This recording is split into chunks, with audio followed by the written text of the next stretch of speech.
the relationship between the organism and the environment is transactional. The environment grows the organism, and in turn the organism creates the environment. The organism turns the sun into light, but it requires there to be an environment containing a sun for there to be an organism at all. And the answer to it is simply they're all one process. It isn't that organisms by chance came into this world. Put it rather that this world is the sort of environment which grows organisms. It was that way from the beginning.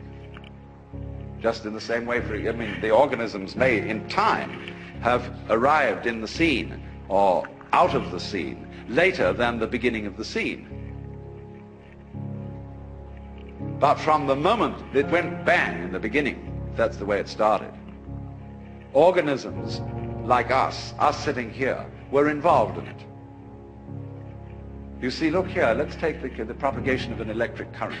Although in the development of any physical system, there may be billions of years between the creation of the most primitive form of energy and then the arrival of intelligent life. That billions of years is just the same thing as the trip of the current round the wire. It takes a little time. But it's already implied. It takes time for an acorn to turn into an oak. But the oak is already implied in the acorn.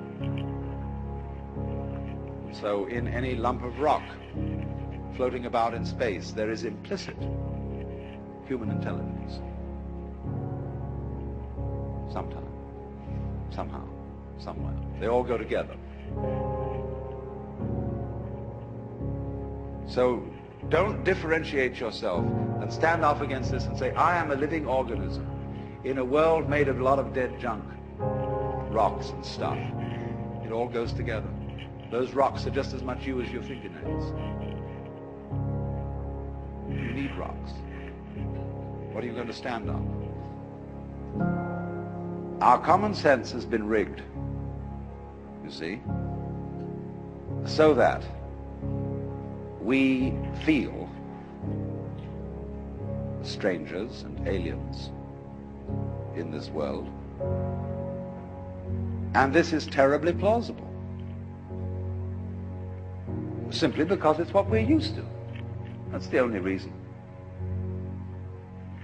But when you really start questioning this, say, is that the way I have to assume life is? I know everybody does, but does that make it true? It doesn't necessarily. It ain't necessarily so. And so then as you question this basic assumption that underlies our culture, you find you get a new kind of common sense. It becomes absolutely obvious to you that you are continuous with the universe.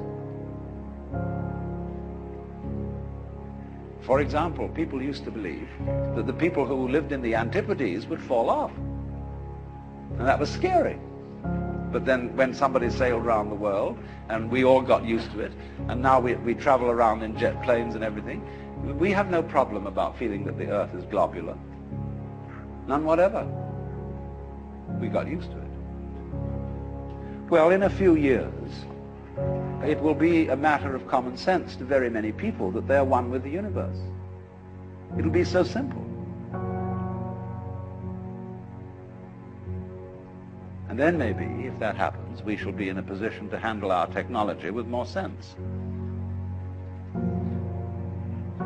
With love instead of with hate for our environment.